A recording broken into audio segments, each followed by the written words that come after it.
Alright. Hello again, adventurers, and welcome to another in-depth review. Today, I'm going to be doing an in-depth review of something that I didn't know was a thing, and now I'm obsessed with. It is the Orcus Hero's Handbook. Now, a quick reminder, if you do enjoy this stuff, please remember to like the video, subscribe to the channel, hit the bell icon to turn notifications on. All those things are super, super important. Okay, so what is Orcus? Well, in order to understand Orcus, we first have to understand the game system license. If you're not familiar with that term, that's probably because nobody used it. Back in the before times, for 3rd edition D&D, they launched 3rd edition, and then they launched this thing called the Open Game License, OGL, along with their system reference document. And what that did is it basically made the basic rules of D&D 3rd edition available for anyone to use as long as they followed certain licensing guidelines, and it made the third-party publisher market explode. No longer did you have to make vague references to something if you wanted to try and publish this as something. And with the OGL and the SRD, you could literally put on the cover of your products 30 compatible and things like that. So people would know, if I buy this, I can use it in my 3rd edition Dungeons & Dragons games. That was a really, really big deal. Well, when 4th edition came around, they had this brilliant idea that they wanted 4th edition to have a subscription model. And so instead of updating the OGL to include 4th edition, like they eventually did with 5th edition, they created this thing called the Game System License. And the big thing about the Game System License is it was exceptionally restrictive in its first version. It didn't allow you to publish things under both the Game System License and the Open Game License. So if you published something for 4th edition, you could not publish it for 3rd edition as well, despite the fact that 3rd edition was still very, very popular, and Pathfinder was becoming a thing at this point, and effectively used 3rd edition rules. So being able to design something that could be played in both was very useful and very much against the GSL. In addition to that, the 4E SRD did not contain a single mechanic of the game. It didn't contain a single stat block. Hell, it didn't contain a single ability for a single class whatsoever. It had the names in it, meaning if you were using the GSL, the only thing you could do is reference the names of things in other books. You could not reprint them, you could not talk about the mechanics, nothing. It was by far the most restrictive gaming license, or whatever you want to call it, I have ever seen. Even more so than the Daggerheart license that still has issues. And so because of that, nobody really made third-party content for D&D 4th edition. There were 2 companies, I believe it was Goodman Games and Mongoose, maybe? I don't know. There were 2 companies that tried to do it. It went impressively bad. And when 5th edition came around and they just revived the OGL and added 5th edition to it, it effectively meant that 4th edition third-party content was never, ever going to be a thing. Until in 2021, some cool people went and created this game called Orcus. If you're familiar with the name, if the name sounds familiar, that's because it's the name of the demon lord of undeath. I don't know how they got away with using the name Orcus. I don't know if it's generic enough or it's not copywritten or something like that, but they decided to use Orcus. And what they effectively did is they recreated 4th edition using rules that were different enough that they wouldn't have to worry about dealing with copyright infringement, and made sure that everything in Orcus is compatible with 4th edition. The math works. All the attack rolls are going to be very, very similar. All of the abilities are going to be very, very similar, but they don't actually use any of the 4th edition copywritten things that they weren't allowed to. And the interesting thing about Orcus is it was specifically designed not to be like 4th edition plus. It was designed to be a tool for third-party publishers to be able to create 4th edition compatible content without having to wade through the GSL. Now, because this is designed to be compatible with 4th edition, it actually does use the very, very limited rules available to in the 4th edition SRD, and it does cite the GSL as the license that they use in order to be able to claim that this is 4th edition compatible. But guys, this is literally 4th edition 4.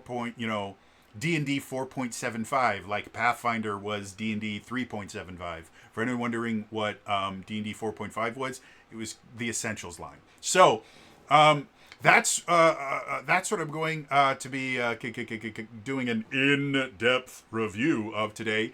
Is the Orcus Heroes Handbook, which is one of 2 books that currently exist for Orcus. The other one is the I believe it's the Game Master's Handbook or something akin to that. Yeah, the interesting thing about it is both of them are available for free if you would like them. They are, like, I got them through DriveThruRPG, where they are pay what you want. So if you do want to help them be able to fund more cool, awesome stuff, you can. But this is literally D&D 4.75, and it has interested me greatly. So, now, as a reminder, this in-depth review is going to be an in-depth review. What I mean by that is I'm going to go in-depth. I'm going to go chapter by chapter, sometimes page by page. I'm going to talk about the things that I like, the things that I don't like, the things I think they did well, the things I think they need to do better. That takes a long time, and so most people don't want to sit through a 2, maybe 3 hour video just to figure out if they want to pick this up. So I always have a section at the beginning where I go, should you buy this? And I separate potential buyers into 3 different groups. The first group is players. Players are people that will primarily, not exclusively, but primarily be sitting down at a table and playing a single player character. The second group is a group that I call GMs, or Game Masters. GMs are people that are primarily, not exclusively, but primarily going to be sitting at a table and running the game. They'll be creating the NPCs, creating combat encounters, all that fun stuff. Obviously, they have different wants and needs from players. The third group is a group I like to call Lorehounds. Now, Lorehounds are people that may never actually sit down at a table, but they're really interested in the world that exists. And obviously, they have different wants and needs than the other 2 groups. So, should you get this? Well, let's find out. The first group. Should players buy this book? So get this out of the way right away. If you want to play Orcus at all, you need to get this book. Also, let's get this out of the way. Technically, the book is free. So creating a monetary limit where I would say, hey, this is worth it, is not really going to be a thing. But there is the time cost of going and picking it up and reading through it and learning a new system and things like that. So that's what I'm going to be basing this off of for the most part. So for players, should you pick this up? Well, there's 2 basic groups that are really, really going to enjoy this this book. The first group are people like me. fourth edition players that really, really enjoy fourth edition and want to be able to see new people getting into fourth edition. And we do have things like 13th Age, which has its second edition already existing. We have Draw Steel, where they're effectively spiritual successors to fourth edition. But as cool as they are, and both of those games are very cool, they're not fourth edition. They're cool, but they're not fourth edition. This is fourth edition, but better? Asterix. So the main way that you play the game, you have your at-wills, encounter, and daily powers. You have almost identical skills. They change street smarts into something else, street knowledge or something like that.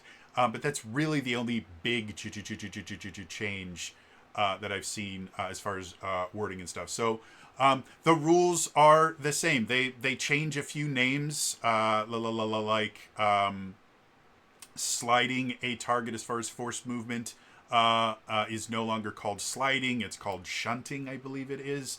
Other stuff like that, where they change some words to avoid having to deal with copyright issues and things that weren't specifically stated to be available in the SRD.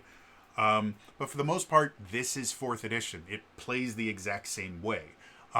What starts getting different is things like how you build your character. First of all, your race choice is not called race anymore. It's called Ancestries. And in the Hero's Handbook, there are no races. What there is you have a default stat block thing, which is basically for every character that is created in Orcus,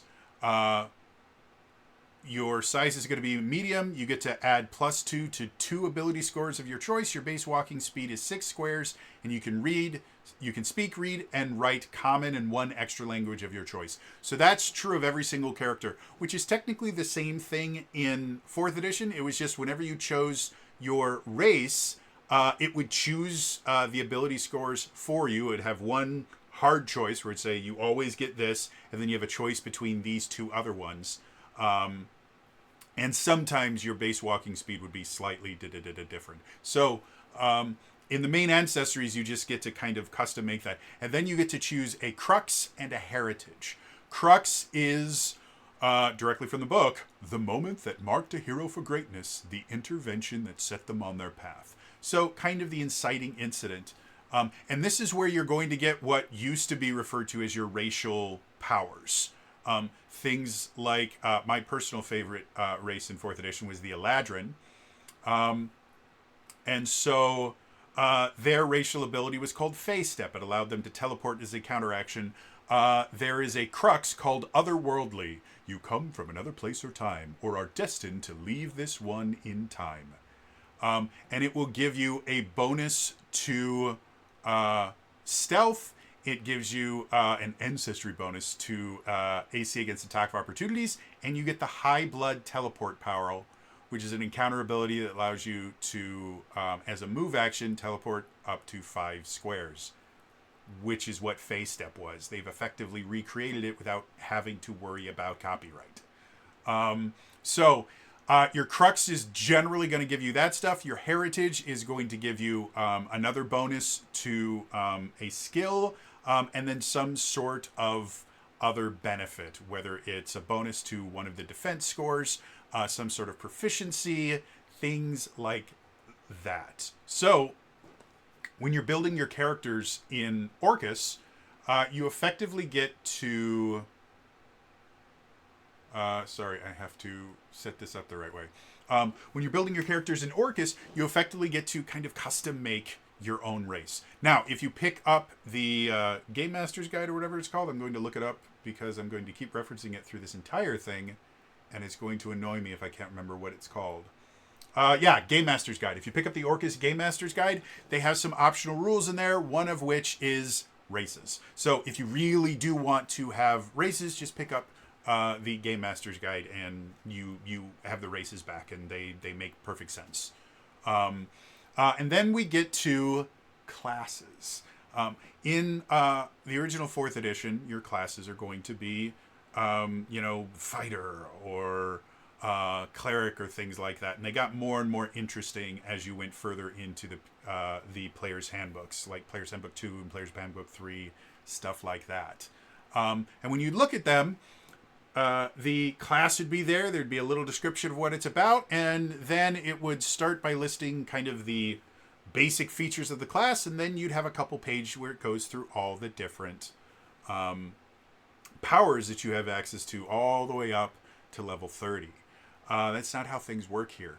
Classes do still have kind of default abilities, like, for example, the Mage Blade, which is a sword mage,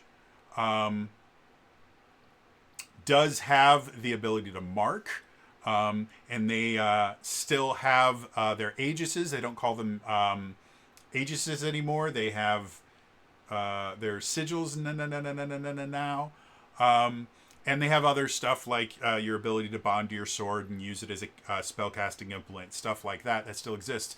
But your powers that you choose from are called disciplines, and you generally, with each class, will have normally 2 different disciplines. The disciplines for the Mage Blade are Elemental Flux and Veiled Moon. Each discipline has aspects of it that are unique to that discipline that feature in the various powers, and they're all listed in a different part of the book. The reason why is not all disciplines are unique to classes. Very similar to how Daggerheart works, where you share domains with other classes.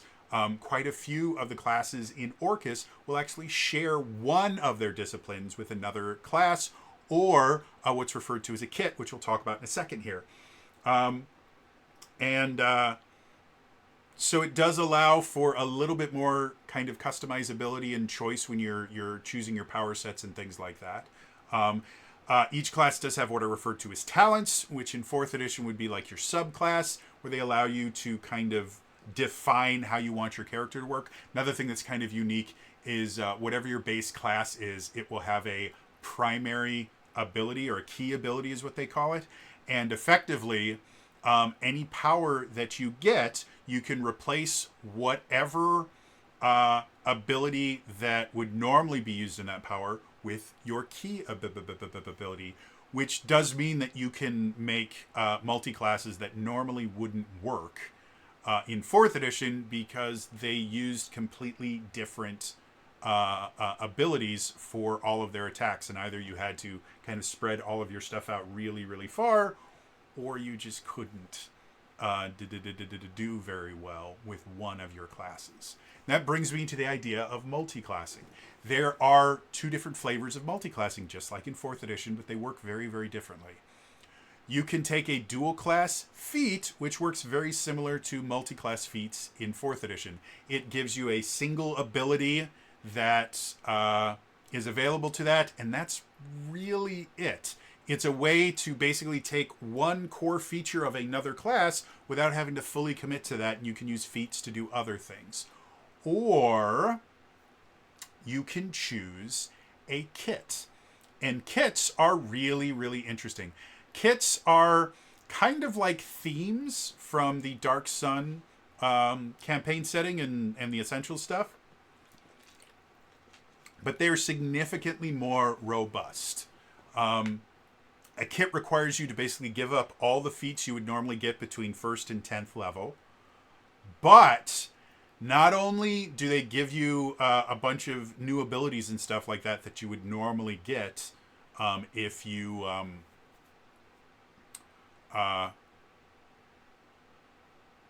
took a theme in like 4th edition, where you get like a power when you choose the kit, and then other things that, as you level up, you'll get more kind of abilities built in, passive abilities, things like that. But it also gives you access to another full set of powers that you can choose as you level up, which was kind of available in some kits where you'd have some optional abilities that you could choose, but you didn't have to. But this is significantly more. This is basically like adding another class onto your class. And one of the types of kits is all start with the phrase dabbles in. So you can have things like dabbles in commanding, and you effectively get most of the abilities of the commander class, plus access to all of the commander powers from one of their disciplines. So it effectively works like hybrid classing that showed up in the PHB Thitha 3, but instead of taking two half classes and turning them into a whole class, you basically get one full class and then you add on a half of another class onto it. Very similar to if you had taken a full class and then added the hybrid version of that class onto it. And it makes for some very interesting things. So you have the dabbles and stuff if you want a pure multi-class, or you have things like takes bestial form, which gives you an entire power set that allows you to wild shape effectively and get that druid-like ability, or conjures fiends you can add on to, again, any class to allow you to summon demons as part of your kit.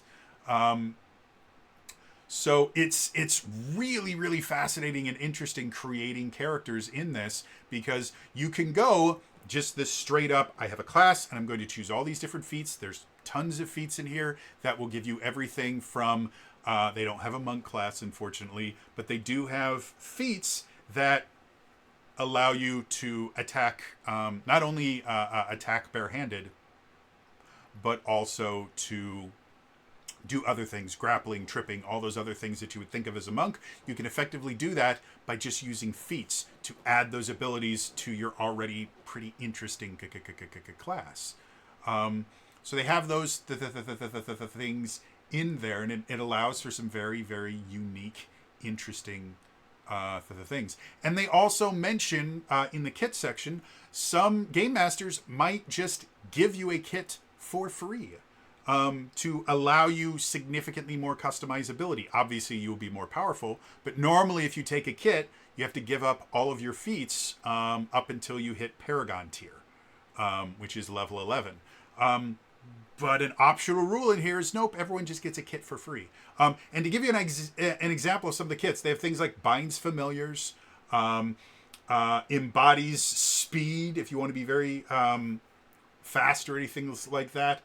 Worships the god of peace if you want to kind of add a divine aspect to your character. Charms animals, channels Godmind if you want to be kind of a psychic, psionic style character. There's lots of really cool things. And then again, all of the different dabbles in. There's one that's called Eats Monster Hearts.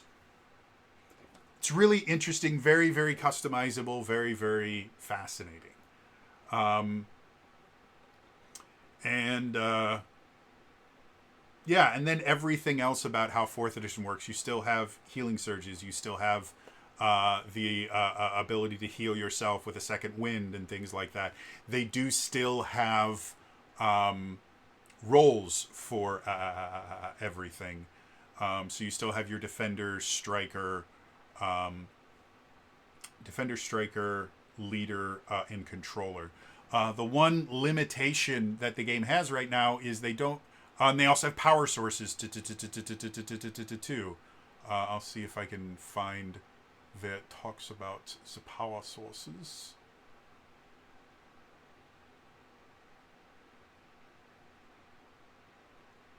We'll deal with that later.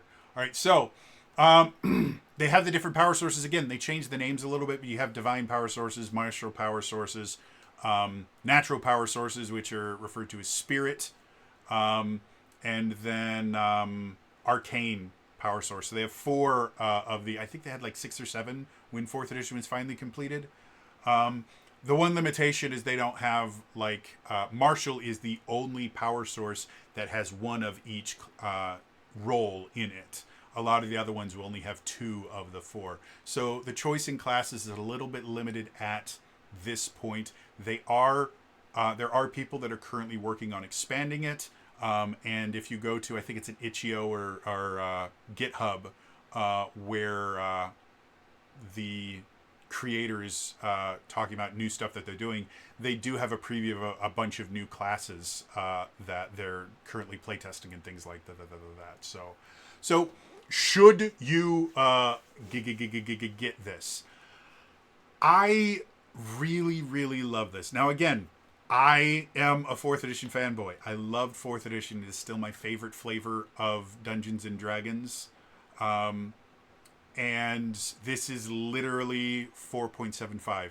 But for people that weren't as big a fan of 4th edition, this does do a lot of things that some people weren't as pleased about. The idea of, all classes feeling the same because they all have powers and stuff like that. Well, I mean, yeah, technically that's going to be here, but due to the multi-classing and hybrid classing and stuff like that, you really can make any character you want feel very, very unique.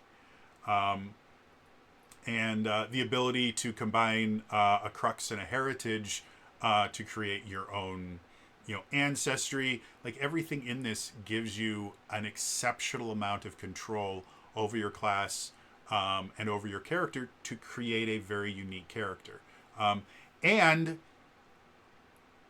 as I mentioned before, this is 4th edition. It is massively fun to play. It's a very tactical game. Numbers are bigger. It's very much a power fantasy version of D&D, whereas something like 1st edition D&D, you are very, very weak for the vast majority of your career, and even in 5th edition, you really don't start feeling like super powerful until you get to like tier 3 or tier 4. This isn't it. A first level 4th edition character feels powerful right from the get go. So should players buy it? Yeah, I mean, again, you can get it for free. I have a hard time not recommending it, but because it is free, to give you a little bit more direction, if you enjoy playing a character that feels powerful right from level 1, feels like you are a cut above the regular populace right from level 1, you should pick up this book. If you've always wanted to play a martial character and not feel completely outcast by spellcasters, you should pick up this book. If you enjoy tactical combat, where positioning of your characters and the enemy characters is very, very important, and there are specific classes that are built entirely around the idea of controlling the battlefield, you should pick this up. And if you just want to support the idea of people finally being able to have a simple way to create third-party 4th edition content, you should pick this up. So, moving on. The second group. Should GMs pick up this book? This is where things get a little bit complicated. Get it right out of the way. It doesn't cost anything, so there's no cost analysis built into this. And if you want to play Orcus, you need to have this. If you want to run Orcus, you still need to have this. There are certain rules that aren't explained in the Game Master's Guide. However, this is the player's handbook. It is not designed for to be something that is useful immensely for GMs. It is meant for players. It has all the rules on how to play the game. But it is built around the idea of being available to players, being useful to players. So beside having all of the rules that you need to run the game, this one really isn't that useful for game masters, aside from the fact that you do need to understand what abilities your players have. There's not a ton in here that gives GMs really anything. Everything here is designed for players. If you go to like the rules section, there's really not a whole lot of guidance for how GMs should run things, other than you'll see a note every so often. If you want to know more about this, look in the Game Master's Guide. And I'm not going to do an in-depth review for both books, because that would be even longer than my in-depth reviews. And they already go really, really long. So due to the fact that it is free, I can't really say, I don't recommend this to GMs, but this book is not made for GMs. You will need it because it has all of the rules and how the game is played, which you will need to know if you're going to be adjudicating those rules. But other than that, there's really not almost any tools in here that are meant to help out the GM. This is a player-focused book. They have a GM-focused book. It's a great book.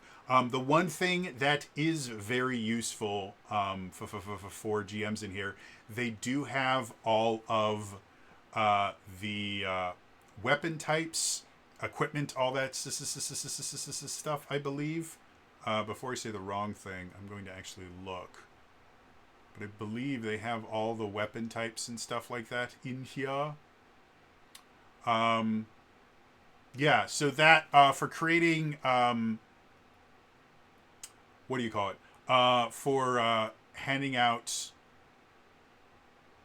treasure and stuff like that. Like, this is very useful for all of those things. And I believe they have the, or maybe they don't. That might be in the Game Master's Guide. Yeah, I think it is. So another thing, if you're not familiar with how 4th edition worked, was the way that magic items work, and magic items were essential in 4th edition. You really couldn't play the game without having magic items. The way that they would work is you would have base weapons or base pieces of armor or base items, and then you would have these kind of tables that would have things that you could basically put on them to make them magical. A cloaked weapon is a weapon that you say a magic word and it just disappears, and then you reach for where you left it, say the magic word again, and it appears again.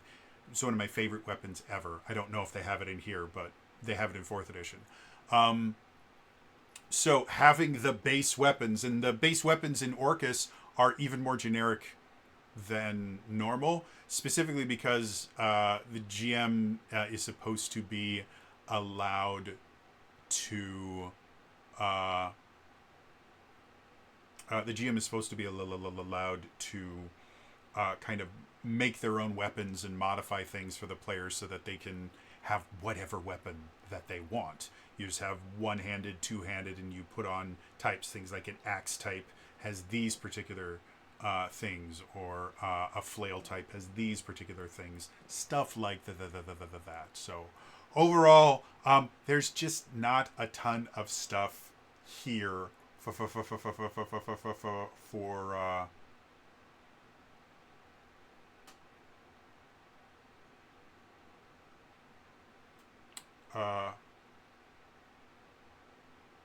there's just not a lot of stuff here that's very useful for GMs. Unless you are the kind of GM that wants to start homebrewing, and then this has everything you need to start homebrewing character options. So yeah. You do want to look at the back of this thing, because it's specifically the legal section has the various licenses that are used to create this, including the open game license. Now, for those of you wondering, well, wait a minute, I thought they basically said due to the GSL and everything like that, you weren't allowed to make stuff that used the OGL and the GSL. Well, they removed that limitation towards the end of 4th edition's life, but it was too little too late at that point. So they have the whole OGL in here. I don't know if they have the GSL in here as well, or if they specifically avoided using GSL stuff and basically recreated 4th edition using the OGL. I'm not 100% certain on those, but you do want to look at that, because any any homebrew content that you put out and you publish or anything will need to have a copy of the OGL in there for legal purposes, and you'll have to understand what you can and can't do with it. So yeah. So, do I recommend this to GMs? If you're a home brewer, then yes, this is very, very useful. If you're just planning on playing this game, you need to have it in order to be able to understand what your players are doing, but the Game Master's guide is going to be significantly more useful for you. So, moving on. The third group. Should Lorehounds get this book? And this is where things start feeling bad, because effectively what this is a new version of the 4th edition SRD that has been basically built without, as far as I can tell, without using the GSL, so that you don't have to deal with that massively restrictive license. So they basically recreated 4th edition using the 3rd edition OGL. And so because of that, the SRD is not really meant to give you a lot of lore or anything. Like, there is a single section, it's called Personalization. Starts on page 170, goes to page 175. So it is a whole 5 pages, and 4 of those pages talk about the deities of the kind of default setting of Orcus. That is just about the only lore in this entire book. I mean, if you look at the classes, each one, like for the commander, it doesn't really have any lore. Your powers and things like that will have, maybe a sentence of flavor text, and that's it. There is some artwork in here, but it's very, very limited. And because of that, you're not really, like, you can, if there's more than maybe 24 images in here, I would be surprised. And the style of the artwork varies pretty substantially based on who drew it. Like, quite a few of the artwork is by an artist named Justin Nickel does some of it. There's also Sarah Carney, which has a similar but distinctly different art style. And then Crystal Frazier, Jared Von Hindman. There's a lot of different artists that did this, and some of their art styles are exceptionally different. Whereas you do something like any 4th edition book, and the art style, even when they're created by different artists, they're given guidelines so that the art looks uniform, and that's just not really a thing here. And for lore nights, that can be kind of difficult to really kind of get into it and get any kind of story out of the art. These are all kind of single commissions of various skilled artists. I'm not saying that they're not skilled artists by anything like that. It's just, it's very, very different over and over and over and over and over again. So I can't really recommend this to Lorehounds because there's just nothing here. Even for free, there's just nothing here. It's, again, this is effectively a new SRD. And you don't pick up an SRD for the lore, you pick it up for the mechanics. So, yeah. Moving on. So, quick recommendation recap for players. Because all of this is free, I'm basically giving recommendations to the type of people that won't feel like their time was wasted looking this over. So for players, if you enjoy 4th edition, you'll like it. If you enjoy tactical combat, you'll probably like it. If you enjoy playing martial classes and not feeling vastly inferior to magic users, you'll enjoy it. And if you just want to support someone doing something very, very cool, you'll probably enjoy it as well. For Game Masters, the Hero's Handbook just isn't made for you. The only people that are going to get a huge benefit out of it is if you're running the game, this has the basic rules of how to play Orcus. You'll need that. That's very useful. And if you want to start homebrewing and doing third-party content creation, this has everything you need to be able to start making new character options or modified character options. So those things are useful. Aside from that, this isn't made for game masters, so you probably will want to pick it up so you have the rules, but you're going to have more fun with the Game Master's Guide. And then for Lorehounds, there's just almost no lore in here. And it's not designed to be. This is effectively an SRD. It's designed to just put the mechanics out there so that people can use those mechanics to create new stuff. And so, yeah, you're probably not going to get a lot out of this, which is okay. Not everything is made for everybody. So, yeah. Moving on. Now, it is time for us to get into the in-depth review. As a quick reminder, this in-depth review is going to be precisely that, in-depth. I'm going to go chapter by chapter, sometimes page by page. I'm going to talk about the things that I like, the things that I don't like, the things I think they did well, the things I think they need to do better.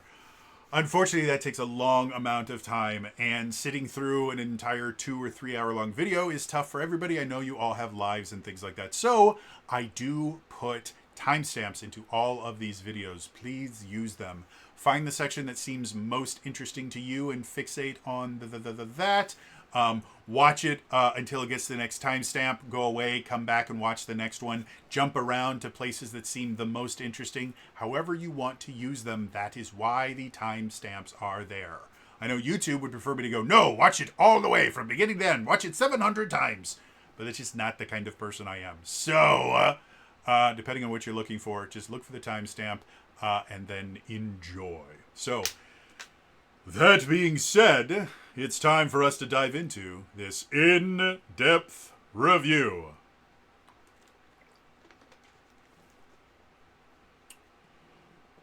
Section 1. The core mechanic. They don't have chapters in this as much as they have different sections, so I am going to be kind of lumping certain things into chapters and stuff like that that don't exist in the text. This first section is effectively going to be the intro. And the first thing this book doesn't do is have a section that goes, what mean RPG? Me no understand RPG. There's nothing in here going, well, this is a role-playing game, and you play role and you use polyhedral dice. Nope, it goes directly into the core mechanic. This is another thing I like about this book. They don't start off with character creation. They start off by teaching you how the game is played. And 4th edition, for anyone who doesn't know, is one of the crunchier flavors of D&D. It is not nearly as crunchy as 3rd edition, but it's still relatively crunchy. And the use of tactical combat means there's quite a few terms and things like that that you need to understand. So the core mechanic starts off with the idea of everything you do in this, you roll a d20, and then you add numbers, you compare it to a target number. That's what you do. And then they start talking about dice and modifiers and rounding, fractions and modifier types, all of that. For anyone that doesn't know, in 4th edition, anytime you have a modifier, it is labeled with a type. Like you might have an armor bonus or an enhancement bonus or a power modifier. What that means is if you have, like, this happens on the battlefield a lot, if you have 2 different characters that both have abilities that give the party some sort of modifier to maybe their AC, that'll generally be listed as a power modifier. And so if you have one power that's giving you a +2 and another one that's giving you a +3 power modifier to your AC, well, you only get to choose one of those for the same stat. So you just choose the one that's better. And so the total modifier types that they have here are ability modifier, ancestry bonus, armor bonus, enhancement bonus, feat modifier, power modifier, proficiency bonus, shield bonus, and trained bonus. There are also quote-unquote untyped modifiers. If you ever have a modifier that doesn't say, oh, this is a feat modifier, this is a power modifier, something like that, that is just a modifier that stacks with everything. An ancestry bonus and an enhancement bonus will both stack with each other. So if you have a +1 to your AC from ancestry bonus and a +1 from AC from an enhancement bonus that would give you a +2 to AC because both of those stacks. But things from the same type don't. And then again, untyped ones just stack with everything. So as we go on, it explains the abilities and what they're used for. It has the point buy system and how you generate your abilities. You can do point buy, you can do standard array, or you can roll them. And they have a rolling system for doing that. Then they go into leveling and how all that stuff works. They have an entire section about how to read powers and the various things on them, like the different tags, the power frequency, at will, encounter and daily, stuff like that. The traditions, which are the power sources from 4th edition. You have Arcane, Divine, Martial, Spirit, and Phrenic. Phrenic are your psionic things. And then, yeah, they talk about the various things like the various area attacks and stuff like that. Power attack rolls, weapon dice, blah, blah, blah. All the stuff that you need to be able to understand how to play the game. So, yeah. Moving on. The second section. Creating a character. So, this is another kind of interesting thing because it starts off the creating a character section with your standard thing. This is how you create a character. Choose your class, choose your ancestry, choose a feat or a kit, calculate your ability scores, choose your trained skills, choose your powers, purchase equipment, calculate all your other stats. This is your basic thing of this is how it works if you create a character. They also have rules for creating characters higher than level 1. So all that is right there, first half of the first page. And then the very next thing they have are archetypes. Basically, if you have a particular style of character that you want to play, they give you an idea of how to do that. Some examples of archetypes. If you wanted to play a blue mage style character, if you're not familiar with the term, blue mages come from Final Fantasy, from the Final Fantasy series. I think the first one showed up in Final Fantasy V. But basically, it's a magic user that uses monster abilities as their spells, and they somehow have to learn them from monsters.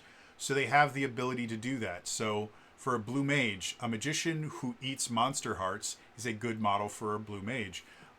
Magician is a class, and eats monster hearts is a kit. So what they're basically saying is if you take the magician, and at first level, instead of taking a feat, you take the who eats monster hearts kit, you basically have created a blue mage. So other things, you know, if you want to be a monk martial artist, they talk about the various feats you can do to do that. You want to create a paladin.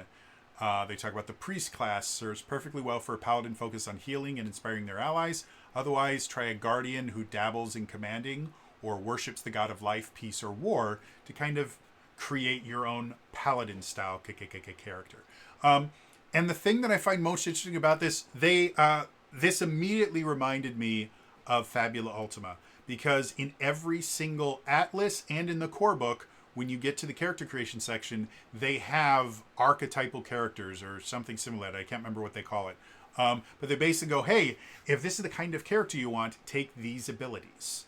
And that's effectively what they're doing here, is going, hey, look, you can do this, you can do this. And because of the just massive amount of different things you can do, including an entire feat class called Shards, which is basically, it allows you to use kind of psychic energy to do everything from give yourself blasting abilities. You can manifest weapons out of nothing. You can, like, these shard things allow you to add auras to your character. Like if you want to be the aura paladin, that's a really, really common thing with paladins in general, is they'll have some kind of aura that gives a benefit.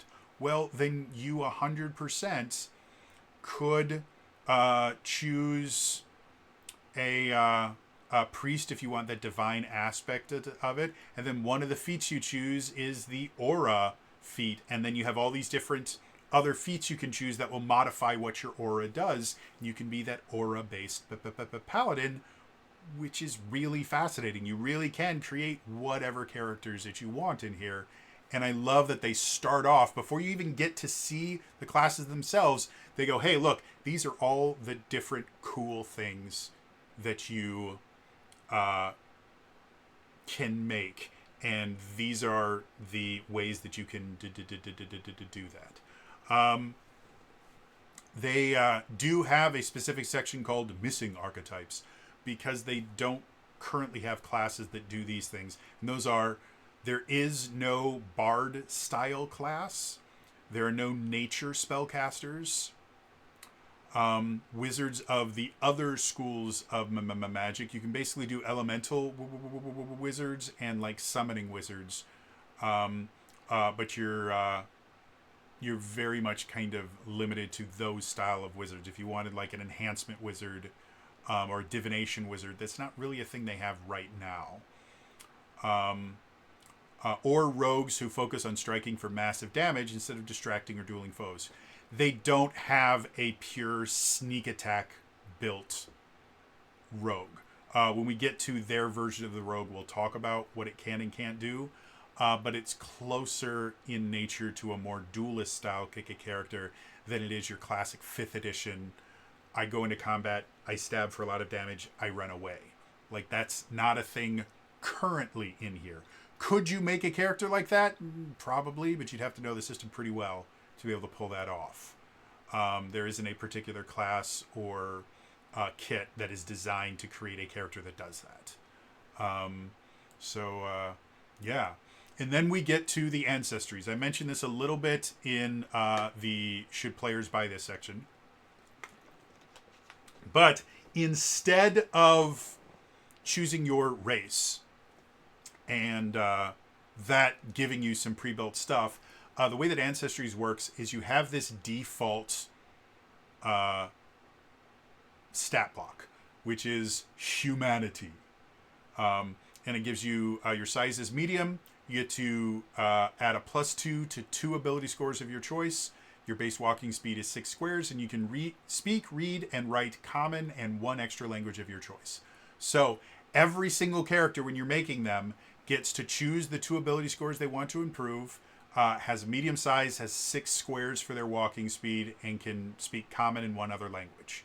And this is very similar to how Tasha's kind of generified races in D&D 5th edition, where instead of each race having bonuses to particular stats, they go, you can do that, or you can just choose whatever stats you want. Add a +2 to one, add a +1 to another one, and that's it. In 4th edition, you just get a +2 to 2 different stats. So this kind of adds that genericism that we've had in 5th edition for a long time back into 4th edition, which I like, because that means that I can make an Eladrin character that is not intelligence or dexterity based. Like if I wanted a strength based Eladrin character, I can do that in Orcus. I couldn't really do that well in 4th edition. Like you can get it to work. It's not great. So you start off with that, and then you get to choose a crux and a heritage. As I mentioned in the Should Players Buy This section, crux is effectively your inciting incident. And if we were to compare it to 4th edition, this is where you're going to get your racial power. Most, not all, but most races had a particular power that was given to them. Things like the breath weapon of Dragonborn or Face Step for Eladrin, that was their racial power, racial ability. So your crux is going to give you a bonus to 1 skill, and then either a power or something else that's really, really good. I think there's only 1 crux that doesn't actually give you a power, and that's the Destined Crux. And the reason is you just get to choose a level 1 at-will attack power from any class. It's an encounter power for you. So if you just want to have access to one of the at-wills for some for any class, you choose the Destined. Kind of like the human, you get an extra feat. Kind of like that. But to get an idea, like one of the cruxes is air. You discover that perched in your family tree is a dragon, and its greatness courses in your veins. You want to know what their ability is? Breath weapon. Who'da thunk? You could be a dragonborn. It's just called air. Again, otherworldly is the one that I like because it comes with high blood teleport. It's phase step. Ninth life gives you the lucky encounter ability. And the trigger is an opponent hits you with an attack roll. The opponent must re-roll that attack and take the second result. Gives you lucky, literally. So a lot of the stuff that you'll see here are, again, basically recreated using the OGL instead of the GSL. So they will look very, very similar, if not identically, to 4th edition things, but they're named different things, so we don't have to deal with the GSL. And then the heritage is going to give you an additional bonus to another skill and some other bonus. It might be a bonus to one of your defenses. It might be a new proficiency, things like that. It might increase your walking speed, stuff like that. So yeah. And then we get to the classes. Now, as I said before, there's two different kind of groupings that you'll see with every one of the class. There will be its tradition, which is, again, in 4th edition, they called it power sources. So you have arcane, divine, martial, phrenic, psionic, and then spirit, that's nature. Then you have your roles, your defenders. And again, defenders are built around the idea that they have the ability to mark a target, and that gives the target a debuff anytime they try to attack someone that's not the character marking them. Strikers kill stuff. Leaders are healers. And controllers are exactly that. They control the field. So every single class we'll go over here in a second is going to have their own role.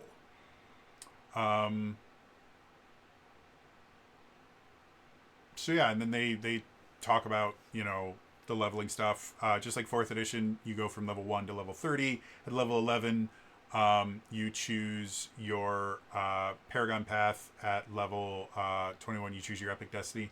Can't remember if they're actually called that in this, but yeah, it is what it is. Pretty simple, pretty easy. Let's talk about the classes, all right? So we start off with the Commander. The Commander is the Warlord. If you are unfamiliar with me personally, there are two classes, or three classes technically, that I absolutely love from 4th edition. The Sword Mage, which we'll talk about in a little bit here, is my favorite defender class ever. It's a magic-based defender. It can mark targets, and it was best utilized if it would mark a target that was far enough away that that target couldn't attack the Sword Mage, so that the other target, the target would attack someone else, and then the Sword Mage would have a reaction they could use. They could be anything from teleporting that target and bopping them on the head, or teleporting the target to them, or teleporting the target of the attack away. Like, there was a lot of cool stuff that they could do, and it was super, super fun.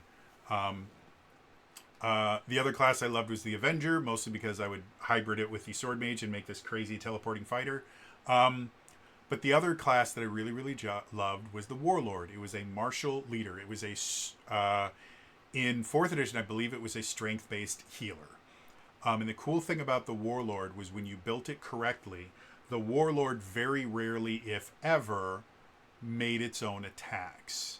What it would do is it would give attacks to other characters so that they would get extra attacks and they could do extra cool stuff. And so it was this battlefield commander style thing that a lot of times it would use its bonus action, which is a swift action in Orcus. It would use its bonus action to heal, and then it'd use its standard action, or minor action in 4th edition, and then it uses its standard action to do something else, give a bonus to someone, or just give out an attack. It's massively fun. That's what the commander is. Every one of the classes will have a talent that you get to choose. It's effectively a subclass. And the talents for the commander are basically things that allow you for a little bit more control, like the Stormtrooper tactics. Once per turn, an ally that is the target of one of your powers can shift one as a free action. So it basically allows you that if you do something to an ally, they can instantly shift. Which, if you're not familiar with that term, shifting basically means they can move a single square without provoking opportunity attacks. It's very, very useful for repositioning and things like that. So shift 1 means they can shift 1 square. You can have shift 2, shift 3, things like that. But your standard shift is just a single square. So they have 4 different choices. And then they get the Lift Spirits ability, which is their swift action heal. And then they get to choose weapons to be armed with. They can get proficiency with martial ranged weapons. You can get proficiency with heavy shields and plate armor, or you can have proficiency with 2 exotic melee weapons of your choice. Effectively meaning you can be a ranged commander, you can be a tank commander, or you can be a dual wielding commander. Now, dual wielding in 4th edition is not nearly as cool as it is in literally any other edition. For the most part, all dual wielding means is you can have 2 weapons, and you get to choose which one you get to attack with, and that's about it. I think they do have a 2-weapon fighting thing that you can do, but mostly it just means that you get a bonus to your damage rolls, but you don't get to make multiple attacks for the most part. It was one of the more underwhelming things in 4th edition, especially for Rangers that specialized in 2-weapon fighting. They did have abilities that they could only use if they had an offhand weapon. I don't know if they have any of those powers in here because I haven't looked through every single power yet. So, and then the dual class thing that you get is if you take a dual class feat into this, it gives you the Lift Spirits ability that you can use once per encounter, whereas a full commander can use it twice. So basically, if you want to add a little bit of healing to one of your characters, you can just dual class into commander and get the Lift Spirit ability.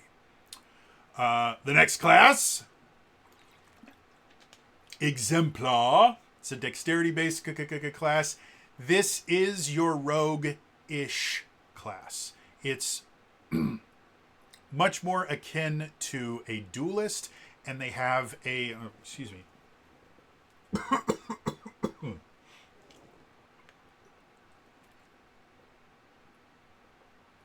That was unpleasant. So it's much more akin to like a duelist style class, but they have a unique mechanic called momentum. If you hit an enemy with a melee attack, you get momentum. If you are hit by any kind of attack, you lose momentum. And while you have momentum, once per turn, you can add an additional weapon damage to any kind of attack. So effectively, the thing about an exemplar is they are constantly running around trying to avoid getting hit and hitting with melee attacks so that they can have their momentum. And their basic way to use momentum is effectively a sneak attack style thing where they just get to add an additional weapon damage die to an enemy or to one of their attacks, which is very, very nice. And the only way you can do that is if they have momentum. So if you have a commander style character and an exemplar with momentum, giving them an attack, because it's a different turn, means they can use that sneak attack, which they call triumphant strike, again. And then a lot of their disciplines, which are called Rapier's Point and Blades in the Dark. I forgot to tell you the disciplines for the commander are Angel's Trumpet and Golden Lion.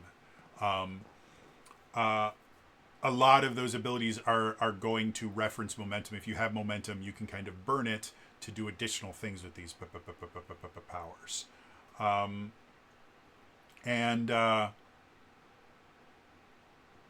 dual class for this basically gives you the ability to gain momentum.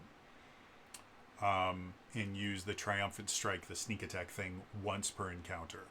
So, if you did want to use some of those powers from one of those class disciplines, it would be useful to dual class so you can at least have the momentum to get those extra abilities. So, the next one is called the Guardian.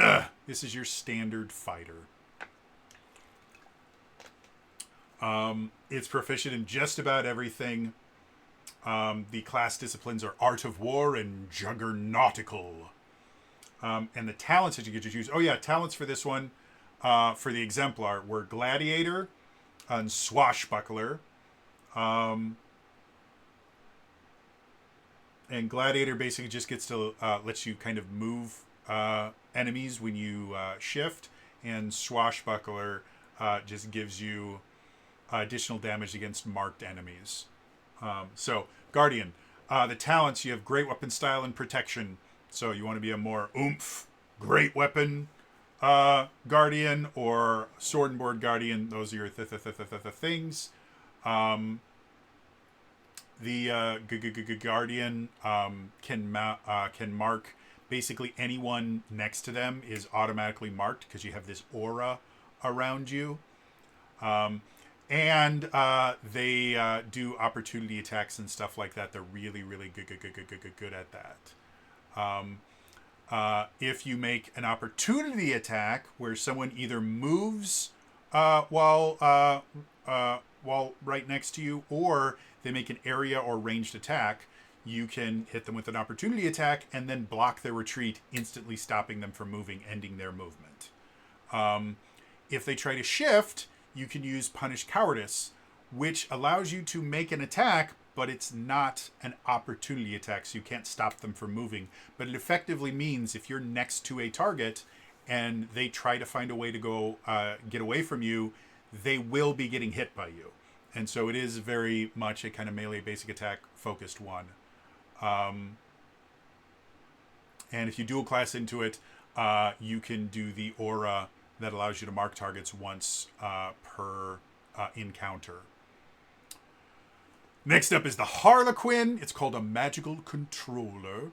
This one is kind of interesting, to say the least. It's a controller style character. And it uses a bunch of different auras for its talents. So you have the Fixer aura, where anyone within 2 squares of you has a -2 penalty to their saving throws, or the Threatened Footfalls aura. Enemies treat the area within your aura, which is within 2 squares of you, as difficult terrain, stuff like that. If you've attacked a creature that turn, you don't get opportunity attacks. And then you have some other weird stuff that you can do. I don't want to go through like every single ability for every one of these classes, but to kind of give you an idea, the Harlequin is very much about controlling movement, being a little bit hypermobile, and doing weird stuff. Like one of the abilities that you get at level 1, it's an at-will ability called General Confusion. And if there's a target marked, you can remove the mark from that target and mark a different... instead of it being marked by either you or by somebody else, you can just choose who has marked that target. So with General Confusion, again, the whole point of a mark is it gives the enemy a debuff if they try to attack anyone but the marked target. So by using General Confusion, if you want to make things really annoying, you mark a creature, or you take the mark from that creature and you make them marked by, the ranger on the other side of the battlefield. So it's just physically impossible for them to be able to get that. So it is a very kind of weird control-based class that I can't think of a 4th edition class that fits this. The rest of them, like these are just translations of 4th edition classes for the most part. Harlequin is unique. After that, we have the Mage Blade. It's a sword mage. It's exactly what it is. The talents, you have 4 different talents you can choose from, and it's basically just which kind of sigil, which in 4th edition was called your Aegis, which is basically what happens when you mark a creature and they attack someone else. And yeah, you have things like one of the sigils allows you to give the target resistance against damage. Another one allows you to just jump over and attack them. You know, it's your standard sword mage kind of thing. And it's got the sword mage warding, where if you're using a one-handed weapon and nothing else, you get a bonus to your AC. You can cast things through your sword and stuff like that. You get to bond to your weapon, to your standard sword mage. And then the disciplines for it are Elemental Flux and Veiled Moon. Elemental Flux, you choose an element, and depending on the element, all of the abilities in that class have an additional effect, which is really cool. And they have certain abilities that allow you to just change your flux. And then Veiled Moon, I can't remember what it does, but I think it's a little bit more of the mobility style stuff. So, yeah. Then we have the Magician. It's a wizard. That's what it is. Your talents, Conjurer, Enchanter, Evoker. So it's choosing your school of magic. You also get to choose either Arcane Overflow or Arcane Sustenance. Arcane Overflow means when you cast an encounter power and it misses, it gets a miss effect. Which was something that was very useful in 4th edition. There were certain abilities where if you missed with it, it still did something, it just wasn't as good. So this means all your encounter powers have a miss effect if they don't already. Or Arcane Sustenance allows you to basically sustain an ability, and one of the things you generally have to sustain is summon spells. So if you are summoning creatures in 4th edition, the way that it worked that a lot of people didn't really like was when you summoned a creature, you had to sacrifice your actions in order for the summoned creature to do anything for the most part. There were a few that had instinctive actions where if you didn't give them a command, they would just act on their own, but it generally also hurt you if they did that. With the Arcane Sustenance,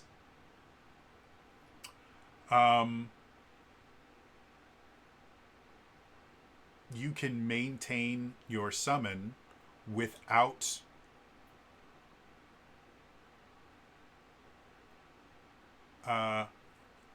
having to keep it going. Like, you can basically sustain a spell without having to use it.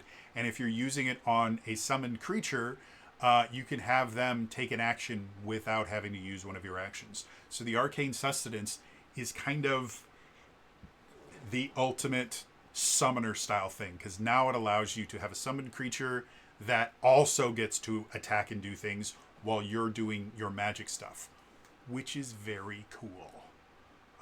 So yeah, Magician, lots of cool stuff, especially if you pair it up with like the demon summoning kit or anything like that. There's lots of cool stuff that you can do. The class disciplines for it, they actually have 3. They have Spells of Ice and Fire, Cup of Brimstone, and Puppeteer's String. And Puppeteer String is based on, I believe it's Companions and a Summoner style thing. So, yeah, cool class. Priest, it's your standard cleric. They have Channel Divinity where they can censor undead. The interesting thing about the Priest is it has only one class discipline, which is Angel's Trumpet, which it shares with the Commander. The reason why is when you choose the class, you get to choose a kit immediately instead of having to replace your 1 to 10 feats with a kit. And you can choose another kit on top of it because you have to choose Worships the God of Life, God of Peace, God of Tyranny, or God of War as your kit. So basically, there are 4 different flavors of priest: life priest, peace priest, tyranny priest, war priest. And each one has its own separate set of powers associated with it, which is really cool. This is effectively 4 classes in one, as opposed to in like 4th edition, the cleric, you do get to choose a domain, but for the most part, all it really does is kind of change your channel divinity. This gives you an entirely separate set of powers to choose from, which I find really, really interesting. After that, we have the Reaper, which is basically a ranged ranger style character. They use a bow. They have nature magic stuff like that. And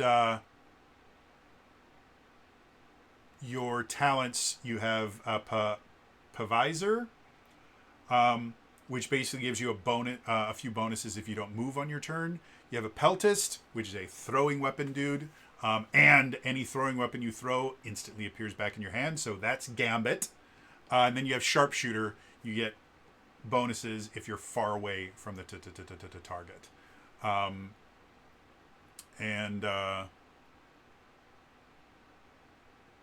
Yeah, for the most part, it's your ranged expert. Like, it's not that no other classes can be ranged. This is a character that is built around just doing lots of range stuff. The disciplines are Seer Shot and Starfall. You can speculate on what all the cool stuff you can do with that is. Then we go to the Sylvan. The Sylvan has got to be the weirdest class I've ever seen. So the Sylvan, first of all, has 3 different class disciplines. You have Frontline Fighting, Red in Tooth and Claw, and Strong Bidding. Red in Tooth and Claw is going to be your more kind of wild shape style character. Frontline Fighting, I can't remember what it does. Strong Bidding, I think, is meant to work with your companion, because the Sylvan can have a companion. Your talents basically give you a rampage ability, which is very similar to the Monk's Flurry of Blows in 4th edition, where after you attack, you can just add additional damage. So this Sylvan character is a monk druid ranger. Like, depending on how you build it, there's a lot of different things you can do. One of the things you do is you get to choose your wild gift. Skin Changer, effectively, that's your wild shape style kick a character. Hunter is a dual wielding ranger style kick a character. And then Animal Companion is exactly what it sounds like if you want to have a companion. And so because of that, the 3 different class disciplines are all going to focus on those 3 different things. So it's a really weird, like, if I wanted to create a monk, I would probably start with a Sylvan and then move on from there. But if I wanted to create a Beastmaster Ranger, I would also start with a Sylvan, and I would go Animal Companion instead of Hunter. And if I wanted to create a shape-changing Druid, I would probably start with a Sylvan.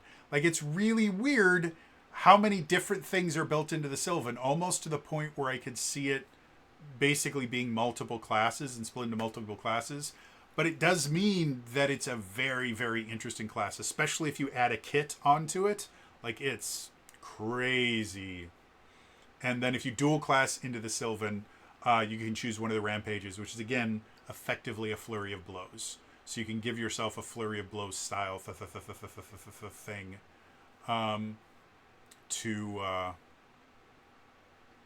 through dual classing.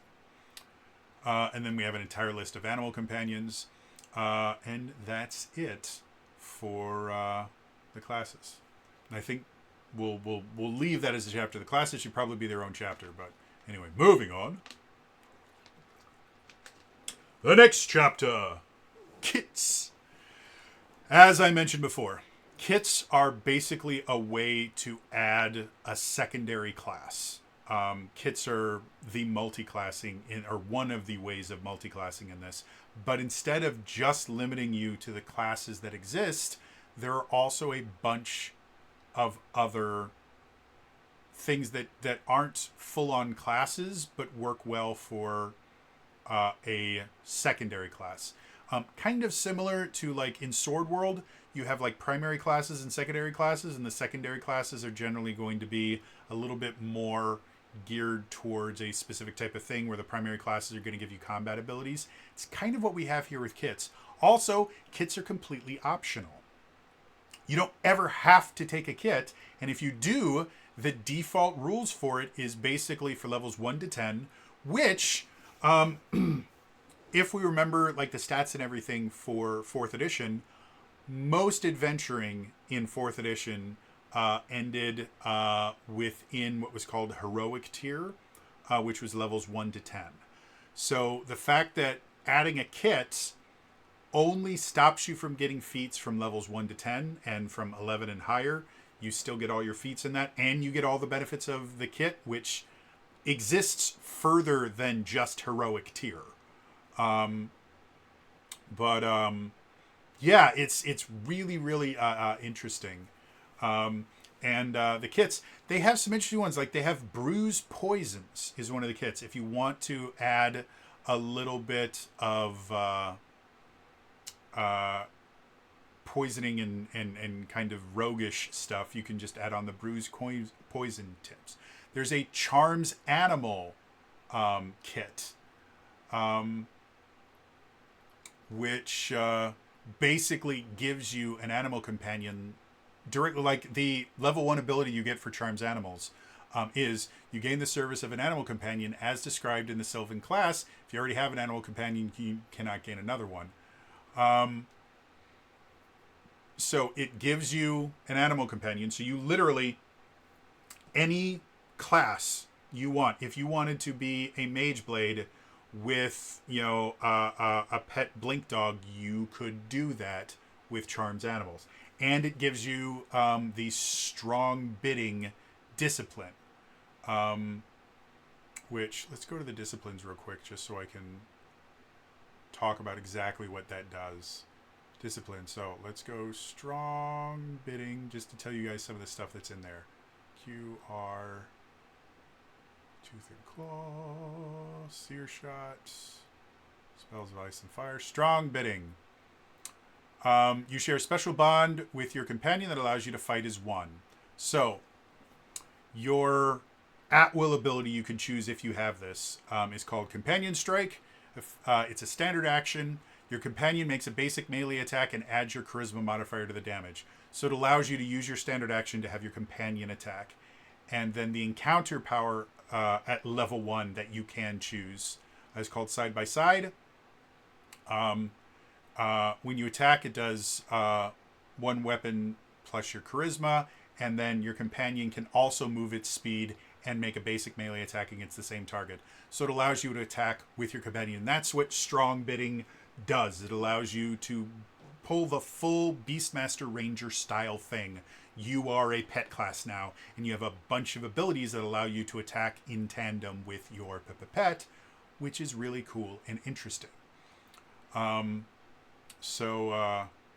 going back to the kits again.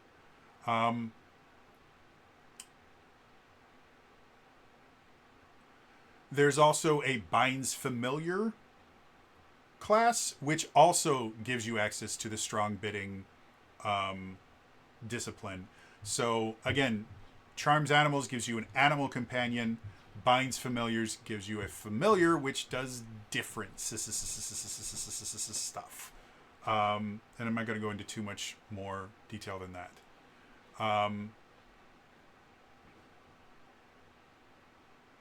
Yeah. So again, each one of the kits will have a discipline that allows you to kind of get the most out of the stuff that kit is designed to do.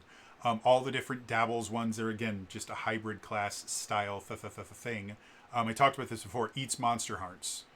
You get Consume Strength at level 1. After an encounter in which you defeat a monster, you can place one of your encounter attack powers with an at-will attack power of the monsters.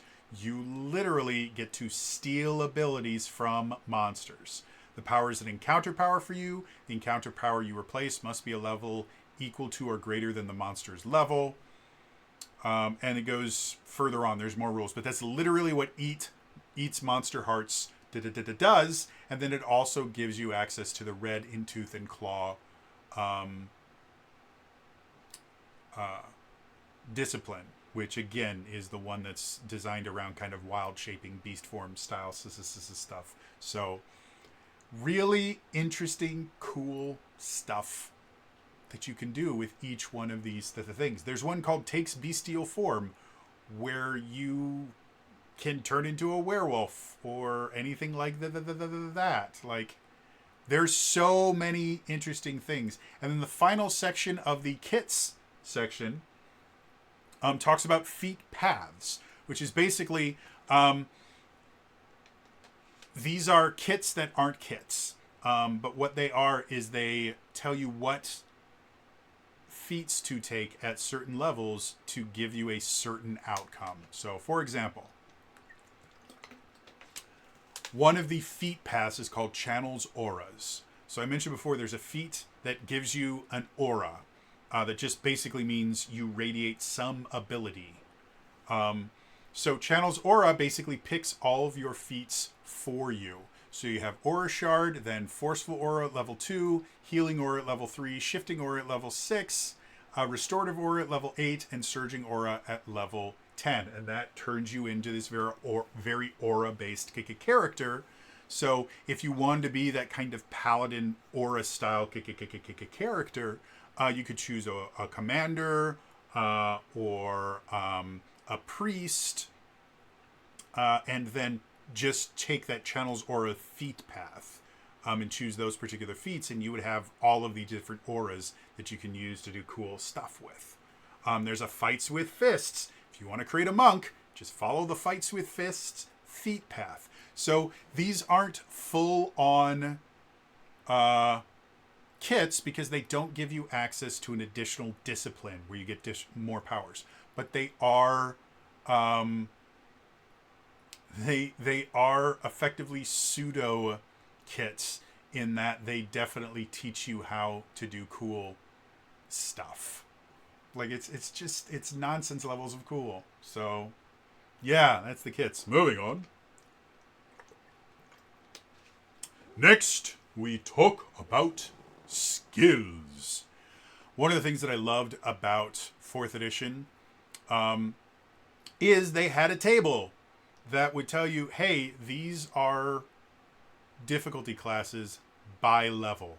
Something that 5th edition doesn't do. In 5th edition, an easy check at level 1 is a DC 5, I think it is, or no, a DC 10 is an easy check at level 1. It's also an easy check at level 20. They just have very easy, medium, hard, very hard, impossible, and they're all 5 between them. But that doesn't reflect the reality of if I want to create a difficult check for a level 17 player, well, if I make it a medium check, they're going to automatically get it. Because by level 17, your bonuses are so high that you'd have to roll like a nat 1 to fail it. So they have a table that shows difficulty classes by level. So like level 7 characters, an easy check would be a DC 11, moderate would be DC 16, hard would be DC 23. A level 28 character, an easy check would be a DC 22, moderate would be DC 31, and a hard would be a DC 40. I love this. I love the fact that they acknowledge, yes, technically, like the reason why they do it the way that they do in 5th edition is they want to go, well, for a regular human, this would be easy, this would be medium, this would be hard. And so if you're thinking about in relation to your own abilities so that you have a kind of point to be able to go, oh, I think that would be very hard, not taking into account that most player characters are superhumans. This is literally a tool for the game masters, one of the few ones in the entire thing, in the entire book, which is basically, if you want to challenge your characters, these are the numbers that you use. And in my humble opinion, this is significantly more useful than the 5th edition version, because I don't care what it would be like for someone like me doing this. I'm not an adventurer. I don't live in a fantasy world where magic is real, so it really doesn't matter how hard it would be for me to do it. It matters how hard it would be for the player characters. So yeah. And then they show different ways to do checks and stuff like that. They talk about group checks, contests. They go through all the different skills and give you ideas of how they work. and basic checks that you can do with them. And yeah, that's it. It's pretty simple. Moving on. The next section, feats. There's a lot of feats, and they group them into a bunch of different categories, which is very 4th edition. One of the things they do say is variant bonus feat. There are 3 feats that after level 11 kind of become necessary to play the game. Those feats are the keen defense feat and either weapon focus or focus caster, depending on whether you're a weapon-based character or a spellcaster. What they do is keen defense just increases your defense by 1 in heroic tier, by 2 in paragon tier, 3 in epic tier. And then weapon focus and focus caster does the same thing to your attack rolls. So they mention here some game masters give all characters the keen defense feat and either weapon focus or focus caster feats for free, because at level 11, if you don't have them already, you will take them at level 11. They're that useful at level 11. So instead of forcing everyone to take the same feat at level 11, you just give it to them. You can give it to them right from level 1 because it's not going to change things that much. Or when they get to level 11, you could just go, okay, everyone take these 2 feats. But yeah, you have your general feats or things like alertness, gives you a bonus to perception checks. Or other things like awareness. You may use your wisdom bonus instead of your dexterity bonus to determine your initiative. So if you're a wisdom-based character and you lowball dexterity and you're sick of being last in initiative, take awareness. Now you'll be able to do better. They also have bashing shield. It allows you to hit someone with a shield if you're using it. So stuff like that.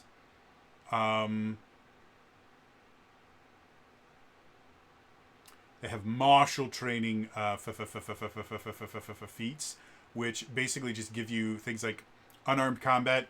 It turns your fists into literal weapons, as in they have the stats of a weapon where they have a proficiency bonus, and they do a d6 of damaged, or two-handed unarmed strikes do a d10 of damage, and then they can keep getting bigger and better.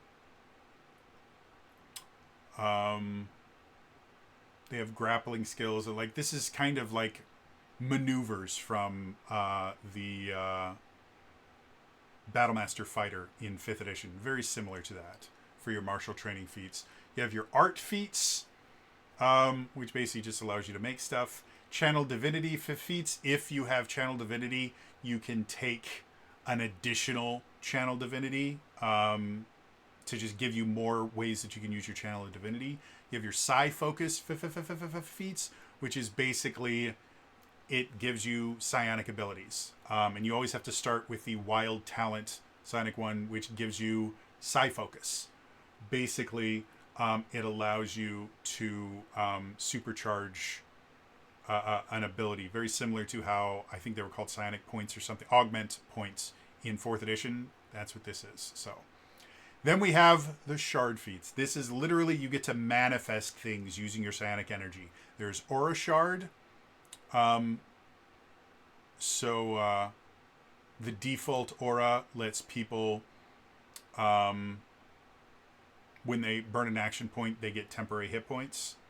And then there's a bunch of Aura Shard feats that allow you to augment your aura to allow you or other people to do more things.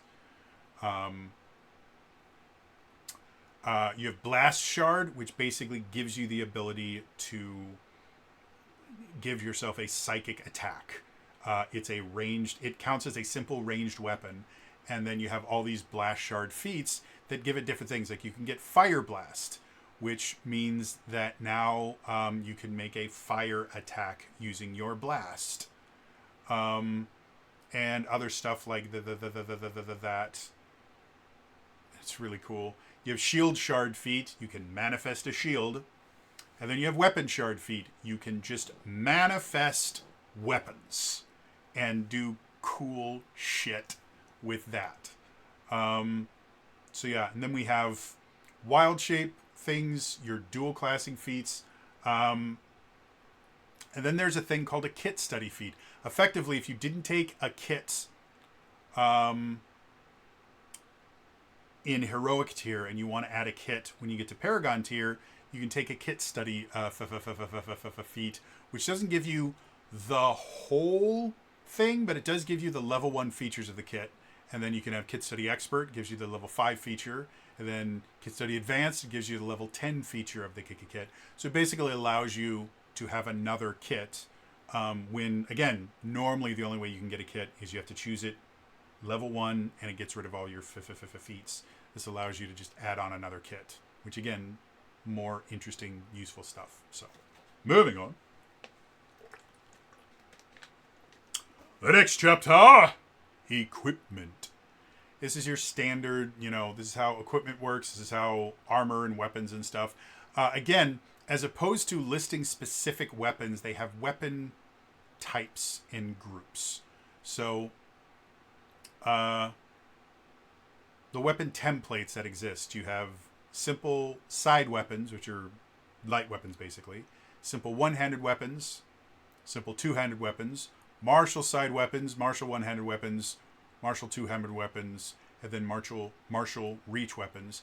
And they have things called exotic weapons, which are basically, they have rules for how you can make your own exotic weapons. And then they give some examples, like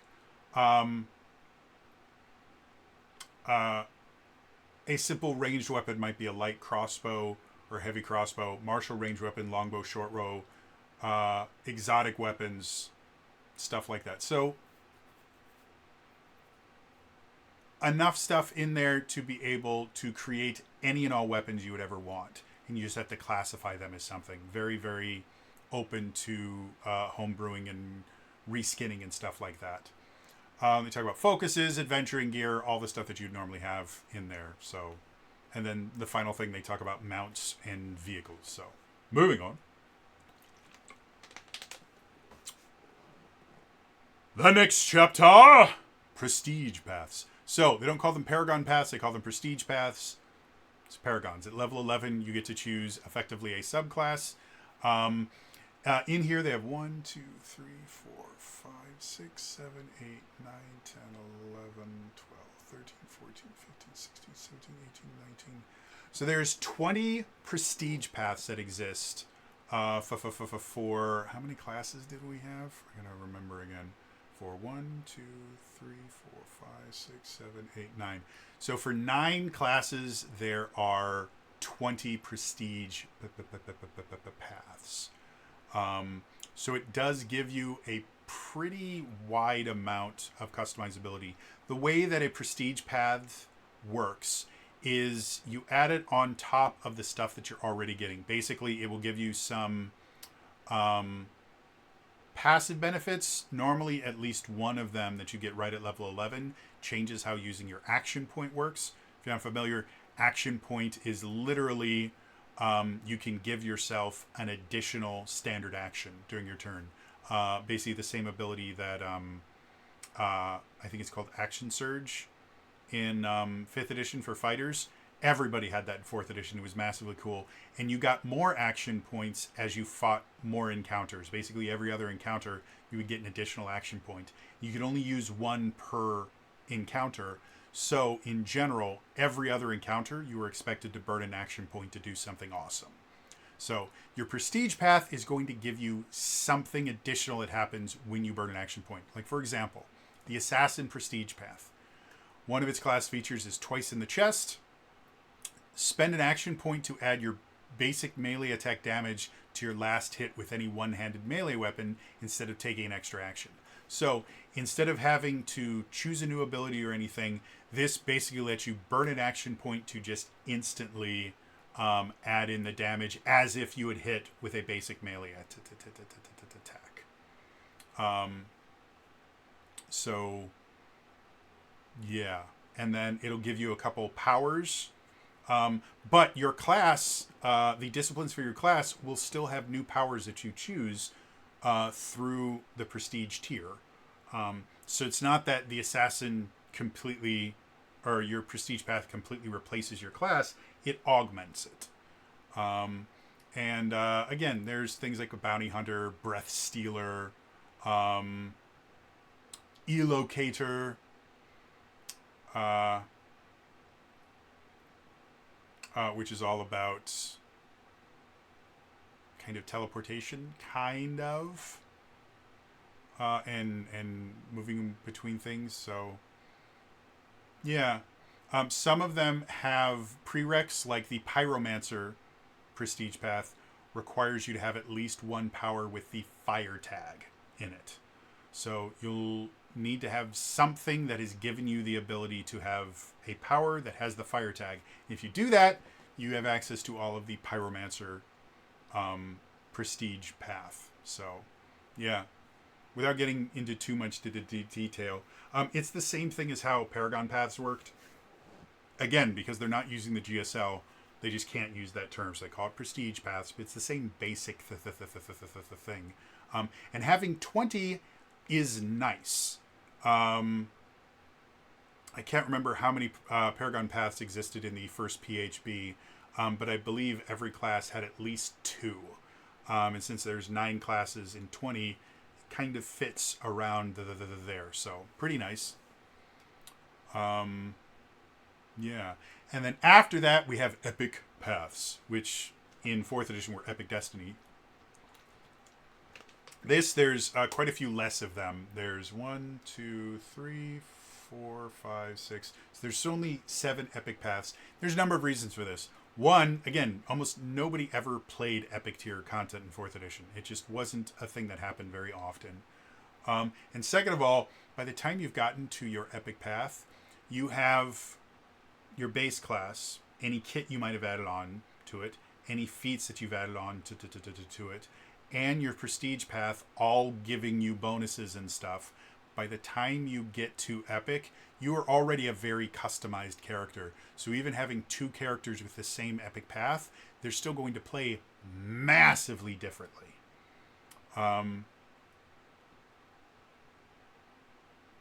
So yeah. That's that. Moving on.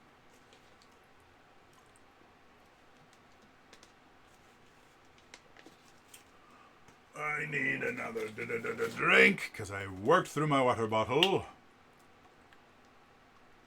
So the next section, disciplines. This is where all the different powers are shown. And one of the things I really like about this is when you look at the discipline, it'll show the key ability for it, secondary ability for it, and then the sources, basically what things would give you the ability to use this kit. So the Angel's Trumpet discipline. If you're commander or priest, this is one of your disciplines. If you take embodies charisma or worships the god of peace as a kit, you also get access to this kit. So if you're ever trying to theory craft a character and you're just going through the different powers, you go, oh, wait a minute, I really like this power from Angel's Trumpet.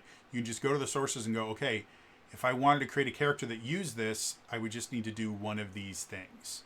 And it basically means, because quite a few of these things exist in various ways, there's going to be a way to get the powers that you want. And so normally, I'm not a fan of having the abilities for the character be in a completely separate place in the book than the class. Normally I want, like in the 4th edition PHB, you would have the class description, their basic stuff, and then you'd have pages upon pages of all the different powers that they have. So if you're building your class, you have everything right there. Here they don't do that because the abilities are not tied to specific classes a lot of the time. There are a few disciplines that are only available to one thing. Like Born to Run. The only source for Born to Run is Embodies Speed kit. So if you want that kind of speedster style character, you have to choose the Embody Speed kit. That's the only way that you can ever get access to these powers. And because it is exclusive to a kit, there's less choices for you. Like if you look at Blades in the Dark, which is one of the exemplar class. Because you need to be able to choose abilities every time you get a new power. You have level 1, level 2, level 3, level 5, level 6, level 7, level 9, level 10, level 13, level 16, level 17, level 19, level 22, level 23, level 27, level 29 abilities. Because that is baked into a class. You have to have abilities available. Born to Run, because it's part of a kit, it's just going to augment things. So you have choices at level 2, level 6, level 10, level 16, level 22, and that's it. So I do find that interesting to say the least. So yeah, going through all these different things would be annoying. But a few of the ones that are kind of interesting. Cup of Brimstone. Again, if you take the Conjuring Fiends kit or are a magician, you get access to this, and it basically gives you a bunch of demon summoning powers. And at the end of it, they have all the different summons that you can have. So you have Demon Toad, Burner Demon, Vulture Demon, Laughing Demon, Balor, Maralith. Cool, interesting stuff like that. The Elemental Flux I mentioned is exclusive to the Mage Blade. You can only get Elemental Flux if you are the Mage Blade. Or Frontline Fighting, only available to the Sylvan class.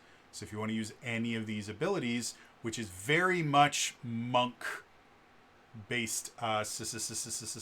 stuff. They have Rope-a-Dope and Unbalancing Strike, and I think that one Hip Throw is one of the things you can do. So this is basically monk stuff. So yeah, like I said, there's just a ton of really, really cool, awesome stuff in here. And because they are tied to these disciplines as opposed to just classes, there's so many different ways for you to build really interesting, fun, powerful characters in this. So yeah, we're not going to go through all of them.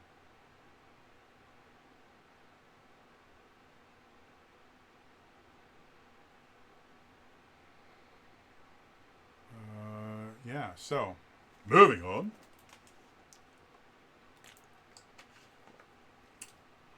The next chapter, Personalization.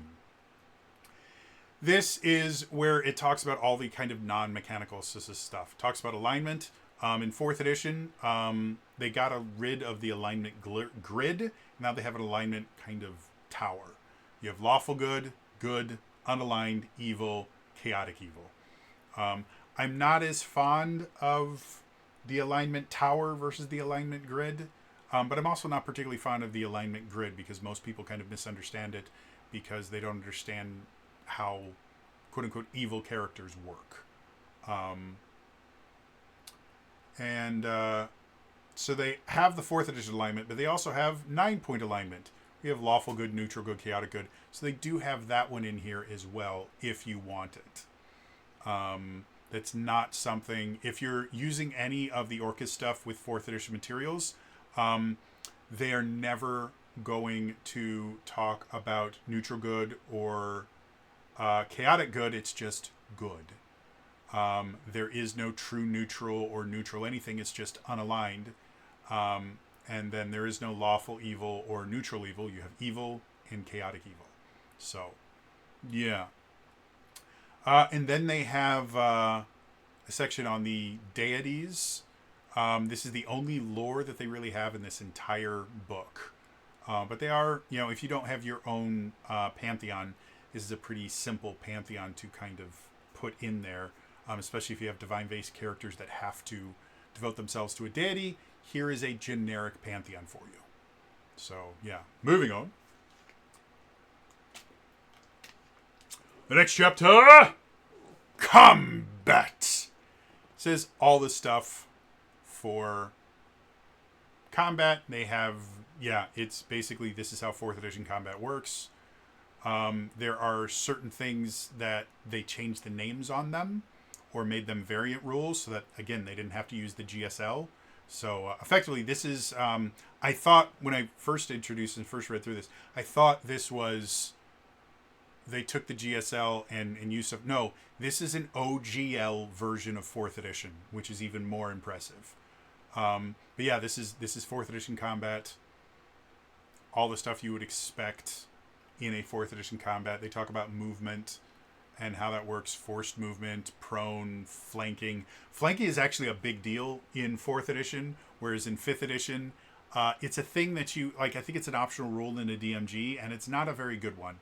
Flanking in 4th edition gave you combat advantage, which meant that you got a +2 to your attack rolls against whatever it was. And there are very specific rules for how flanking works. You basically have to have someone exactly opposite you on the creature, which meant flanking larger creatures is technically a little bit easier than flanking smaller creatures. But it was something that was essential in combat. Like, you were always looking for finding ways to flank. And using things like animal companions or familiars, if you could take a feat or something that allowed allies to flank off of them, they became exceptionally useful. So yeah, it keeps talking about that, talks about the different actions in combat. It was one of the other kind of fun things about combat was there was a lot of different things, whereas in 5th edition, I think there's like maybe like 5 or 6 different things you can do. You have your magic action, especially 5.5. You have your magic action, your attack action. But in this, like, you have grapples and shoves, and rally is second wind. You can treat an ally, which basically allows you to burn your standard action to stabilize a dying ally, to allow an ally to make a saving throw, or to just allow them to take their and they even call it second wind, despite the fact it's called rally. Yeah, they might want to change that because they copied it directly from the book. But yeah, so it gives you the ability to basically burn your standard action to let an ally heal themselves without having to burn their own standard action. So even if you are not a leader, by using the treat ally standard action, you can heal your allies. It still forces them to use it in counter power to do it, so you can only do that once per character per encounter. But because your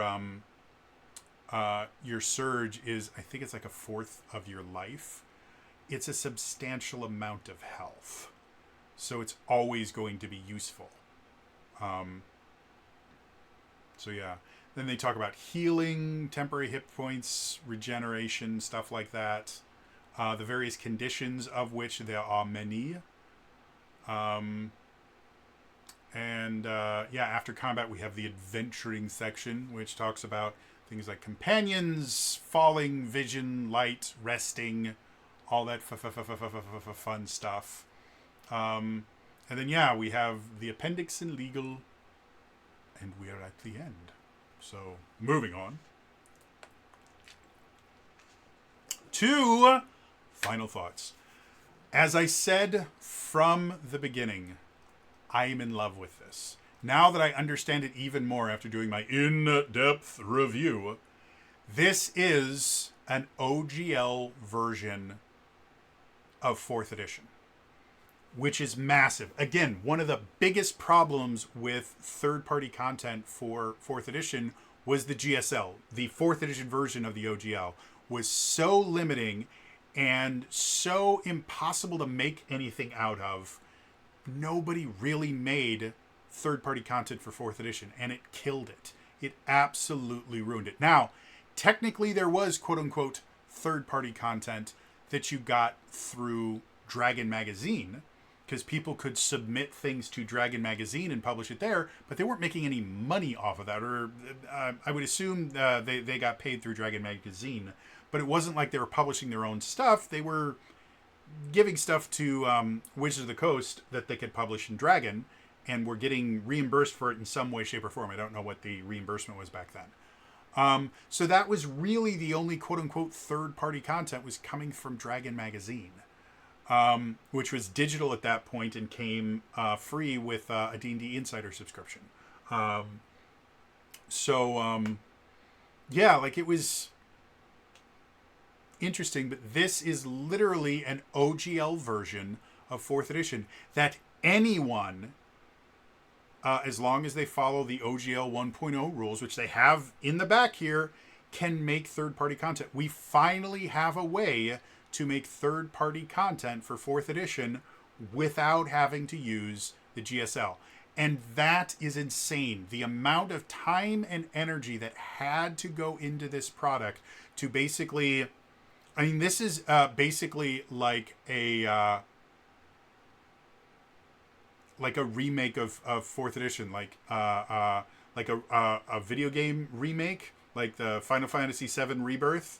Like that's effectively what this is for 4th edition. Somebody used a completely different game engine and rebuilt the entire game using a completely different engine.